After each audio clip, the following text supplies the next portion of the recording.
News ವಾಹಿನಿಗೆ ಸ್ವಾಗತ. ಭಾರತೀಯ ಸೇನೆ ಕೈಗೊಂಡ ಆಪರೇಷನ್ ಸಿಂಧೂರ ಕಾರ್ಯಾಚರಣೆಗೆ ನಮ್ಮ ಸಂಪೂರ್ಣ ಬೆಂಬಲವಿದೆ ಎಂದು ಗೃಹ ಸಚಿವ ಪರಮೇಶ್ವರ್ ಹೇಳಿದ್ದಾರೆ. ಈ ಕುರಿತು ಮಾತನಾಡಿದರು. ದೇಶದ ಹಿತವನ್ನ ಕಾಪಾಡಲು ನಾವು ಎಲ್ಲ ಒಂದಾಗಿ ಕೆಲಸ ಮಾಡುತ್ತೀವಿ ಎಂದು ಹೇಳಿದ್ದೇವೆ. ಇಡೀ ಜನ ಸಮುದಾಯ ಸರ್ಕಾರ ದೇಶದ ರಕ್ಷಣೆಯ ಜೊತೆ ಇರುತ್ತೆ ಎಂದಿದ್ರು. ಕೇಂದ್ರದಿಂದ ನಮಗೆ ಅಗತ್ಯ ಸಲಹೆ ಮತ್ತು ಸೂಚನೆಗಳು ಬಂದಿದೆ. ಸಿವಿಲ್ ಡಿಫೆನ್ಸ್ ಹೇಗೆ ನಡೆಸಬೇಕು ಎಂಬ ಬಗ್ಗೆ ನಿರ್ದಿಷ್ಟ ಮಾರ್ಗದರ್ಶನ ಕೊಡಲಾಗಿದೆ.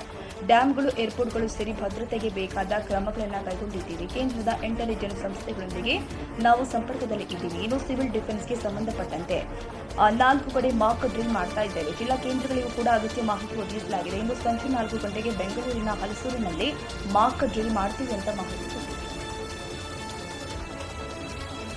ಭಾರತ 9 ಕಡೆ ಪಾಕಿಸ್ತಾನನ ಟಾರ್ಗೆಟ್ ಮಾಡಿದೆ. ಅದರ ಜೊತೆಗೆ ಈಗೇನು ಮೆಸೇಜ್ ಕೊಡಬೇಕಾಗಿತ್ತು ಅದು ಮೆಸೇಜ್ ಕೊಟ್ಟಿದ್ದೀವಿ ಅಂತೇಳಿ ಅದನ್ನು ಸಿಂಧೂರ ಅಂತ ಒಂದು ಹೆಸರಿಟ್ಟಿದೆ. ಕರ್ನಾಟಕ ಸರ್ಕಾರ ಇದನ್ನು ಹೇಗೆ ನೋಡ್ತಿದೆ ಸರ್? ಯಾವ ರೀತಿಯಾದ ಅಲರ್ಟಲ್ಲಿ ಕರ್ನಾಟಕ ಗೌರ್ಮೆಂಟ್? ಮೊದಲನೇದಾಗಿ ಏನು ನಮ್ಮ ಡಿಫೆನ್ಸ್ ಮಿನಿಸ್ಟ್ರಿ ಆಕ್ಷನ್ ಮಾಡಿದ್ದಾರೆ ಅದಕ್ಕೆ ನಮ್ಮೆಲ್ಲರ ಬೆಂಬಲ ಇದೆ. ದೇಶದ ಹಿತವನ್ನು ಕಾಪಾಡೋದಕ್ಕೆ ನಾವೆಲ್ಲರೂ ಕೂಡ ಒಟ್ಟಾಗಿರ್ತೇವೆ ಅಂತೇಳಿ ಈಗಾಗಲೇ ನಾವು ಹೇಳಿದ್ದೇವೆ.